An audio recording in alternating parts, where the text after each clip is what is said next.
Okay, so we move quickly now from the world of politics to the world of innovation and entrepreneurship and technology. Our next speaker is Jonathan O'Halloran. I'm going to let him talk about the stuff that he's working on. We've worked together before. It is actually fabulous stuff. It's also personally very gratifying to see him gain progress in actually a fairly sophisticated area of technology and see him making it happen here in Newcastle. And with that, can we welcome Jonathan O'Halloran to our stage, please? Jonathan. Thanks, Herb. Yes, appreciate it. Thank you very much, Herb. So, I'm the CSO co-founder of a company called QuantuMDX. We're located just over there in the Center for Life, in that lovely old building with a clock tower at the top. But we've also got labs all the way around us in the Center of Life as well. But we didn't always have great facilities. We started off here. This is my garage just north of Brighton, where I built this laboratory. I bought equipment from eBay, and I started to develop ideas of what I wanted to do. I was thinking about how we can impact the world globally. How can we look at disease? How can we treat better? And so one of the things that I really wanted to do was to look at infectious diseases, see how they spread, see how they evolve, how can we manage them better?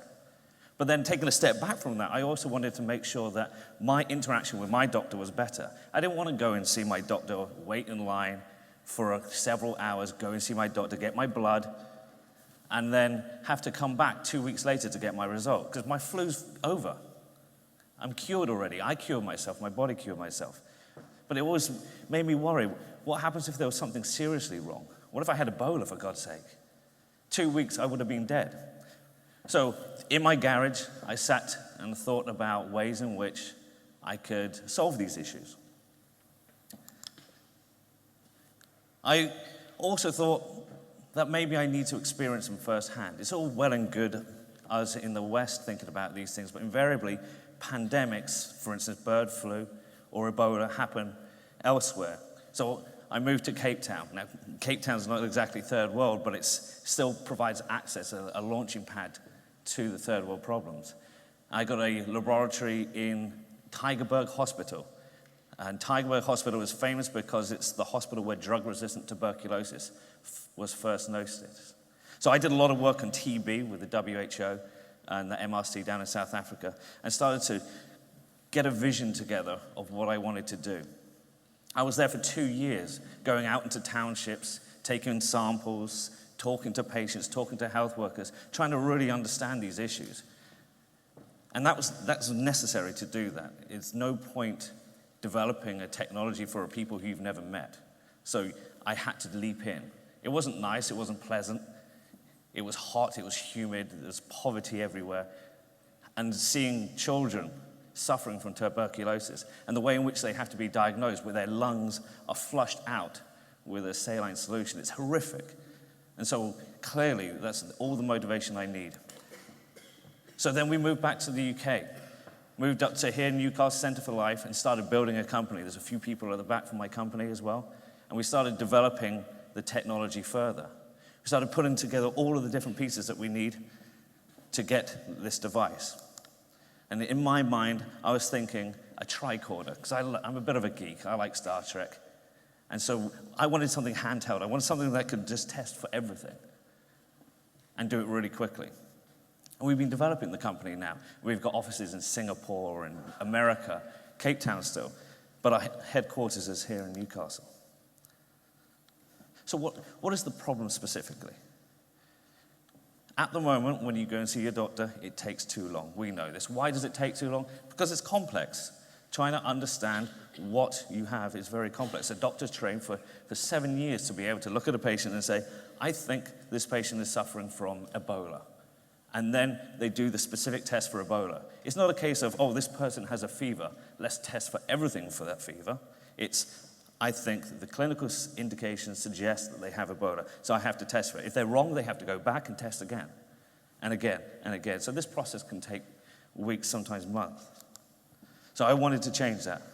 The other thing I wanted to change is at the moment, we have no early warning for infectious disease spread, for pandemics. When you think about swine flu, for instance, look at the days at the bottom. We've got 110 days, and only now we're picking up the fact that we've got swine flu. This is not good enough. Why is that? Because we didn't have a test specifically for swine flu. So we were just testing for flu, and it was coming up negative, because swine flu didn't have the test. Now, if we had the device that I'm developing, we would have been able to pick it up, because it doesn't matter what we're testing, we're sequencing the DNA. So by looking at the DNA, we could have said that there was a new strain of flu. And then look how quickly it spread. The reason why it spread so quickly is because it had already spread. It was already too late. And before we knew it, the entire globe was infected. Tens of millions of people died. But this wasn't too bad if you speak to the WHO, because they're worried about something similar to Ebola or bird flu coming together. Can you imagine what would happen there when you have something that could kill up to 90% of people who are infected? That is also airborne. It's a frightening fact. So we want to put together a situation where we can test and monitor these infectious diseases. But it's not just new novel pathogens that we've got to worry about. We've also got to worry about the old pathogens that we thought we'd solved, thought we beat them in the fight. Things like tuberculosis. Drug resistance is a massive issue. And this means that the bacteria that's infected you doesn't respond to the drugs. And multi-drug resistant to EB means that there are 3 drugs that we normally give as the first-line therapy that will not cure tuberculosis. And so you go away with a drug and you think you're going to be solved, you're going to be cured, but no. There's an issue because the bacteria is resistant to it. And you can see it's spread across the globe. I heard some alarming statistics that in London, now they've got drug-resistant tuberculosis at the same rates as India at the moment. So it's our problem as well. So how do we go about solving this? Well, from my perspective, we had to completely reinvent the way in which we provide diagnostics, identifying the bacteria or the virus. We want to take this situation where we have a diagnosis over days and change it into just a few minutes. A standard GP, clinician, or appointment will only last about 15 minutes. So we have to get this diagnosis within 15 minutes. And this is quite a challenge, considering how complex it is, but it's something that we've been working on and we've now solved. The next thing that we want to do is not just shorten the diagnostic time frame, but then we also want to link it up. We've heard of the internet. We're now hearing about the Internet of Things. But what we want to do is link up all of the genetic data from all of these bacteria and send it to the cloud via our device. And we call this the Internet of Life. And this provides us with an early warnings system. And it allows us to interface the genetic code of bacteria and viruses with the binary code of a computer.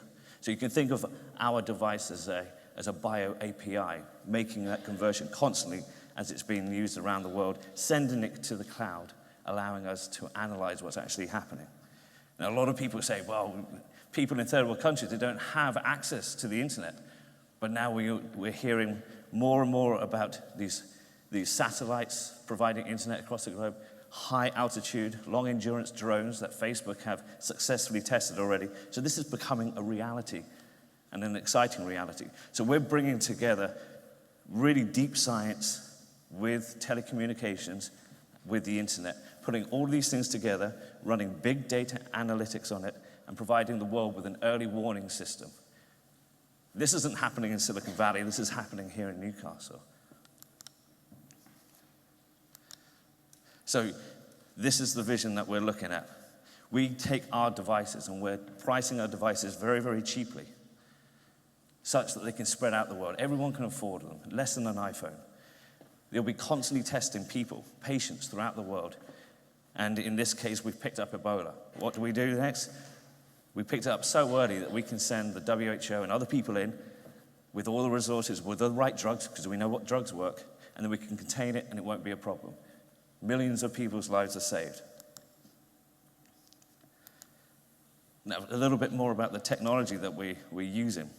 Because when you think about a laboratory in a hospital, they have to get a blood sample shipped over to them. Then a technician has to log that sample, break open the cells within that sample, whether it's blood or a tissue sample, and that releases the DNA. But then you've got a soup of lots of different chemicals like proteins and lipids and carbohydrates and the DNA that you want. So you need to separate that complex mixture, so you've just got the DNA.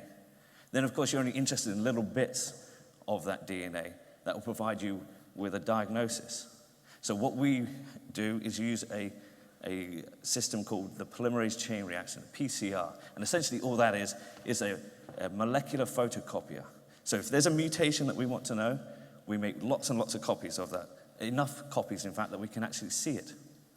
And then we detect it.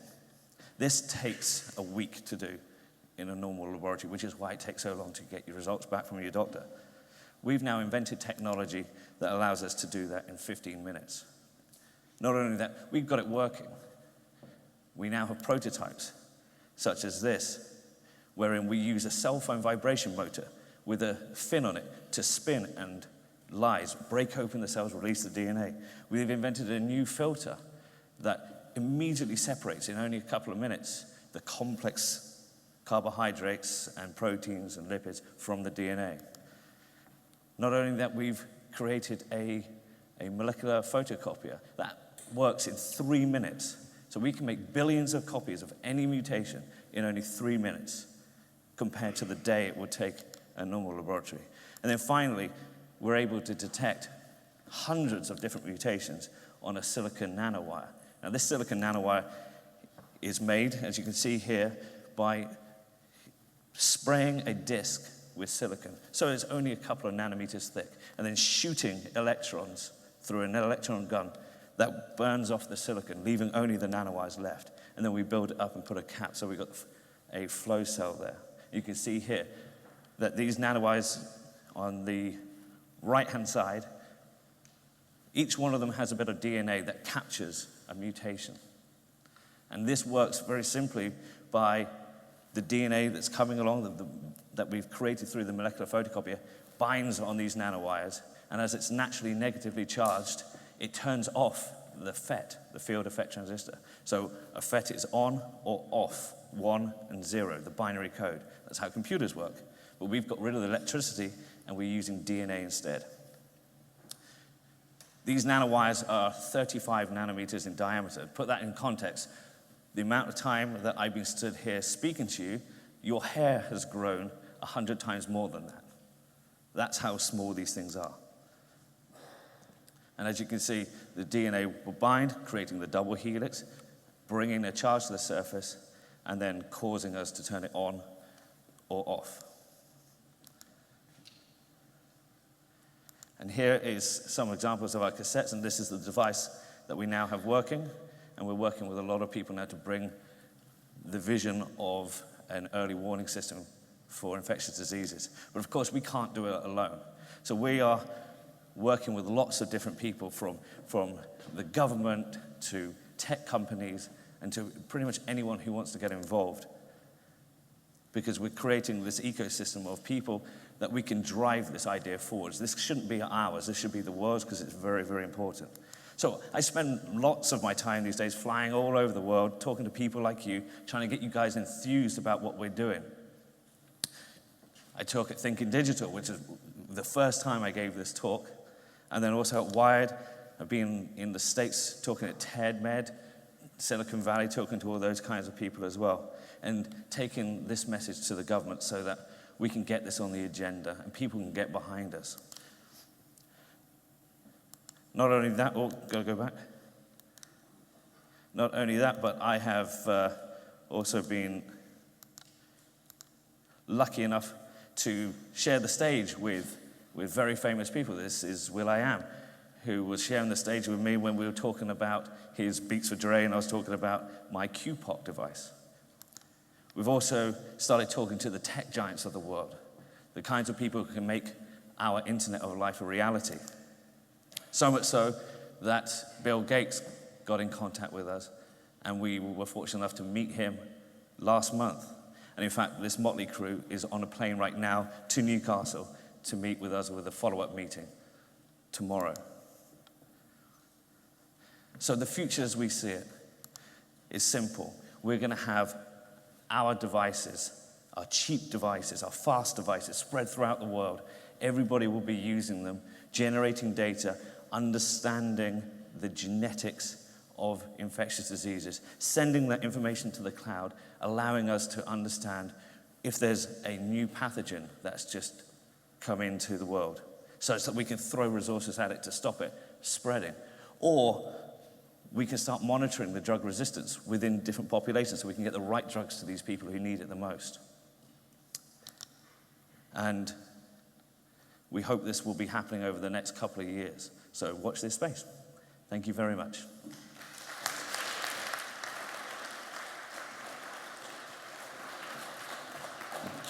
We don't have much time, but I got to ask a couple questions. This is so fascinating. For some reason in my head, you know the actor Nicolas Cage? Did you ever see Con Air? Yeah. There's a line in that movie where he goes, I'm going to save, I think probably says something, an expletive in there, but he says, I'm going to save the day, right? Yeah. At some point when all looks lost.